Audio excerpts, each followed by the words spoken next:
రాష్ట్రంలో inter board ఆదేశాల ప్రకారం ఏప్రిల్ 1వ తేదీ నుండి 24వ తేదీ వరకు ఇంటర్ ద్వితీయ సంవత్సరం విద్యార్థులకు క్లాసులు నిర్వహించాలి. కానీ కడప జిల్లాలో ఉన్న ప్రైవేటు జూనియర్ కళాశాలలో క్లాసులు నిర్వహించకుండా బోర్డు ఆదేశాలను లెక్క చేయకుండా ఉండడం దారుణమని ప్రైవేటు టీచర్స్ లెక్చరర్స్ యూనియన్ రాష్ట్ర ఉపాధ్యక్షుడు గంటా వెంకటయ్య యాదవ్ అన్నారు. ఈ సందర్భంగా ఆయన మాట్లాడుతూ క్లాసులు నిర్వహిస్తే ప్రైవేటు లెక్చరర్లకు జీతాలు ఇవ్వాల్సి వస్తుందని, క్లాస్ నిర్వహించకుండా ఉండడం దారుణమని ఆయన ఆవేదన వ్యక్తం చేశారు. వెంటనే విద్యాశాఖ అధికారులు స్పందించి క్లాసులు నిర్వహించి ప్రైవేట్ లెక్చరర్లకు జీతాలు వచ్చేలా చర్యలు తీసుకోవాలని ఆయన డిమాండ్ చేశారు. ఈ సమావేశంలో పలువురు టీచర్లు లెక్చరర్లు పాల్గొన్నారు.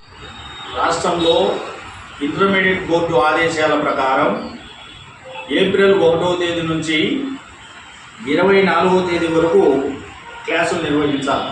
కానీ కడప జిల్లాలో ఏ ఒక్క జూనియర్ కాలేజ్ కూడా క్లాసులు నిర్వహించడం లేదు.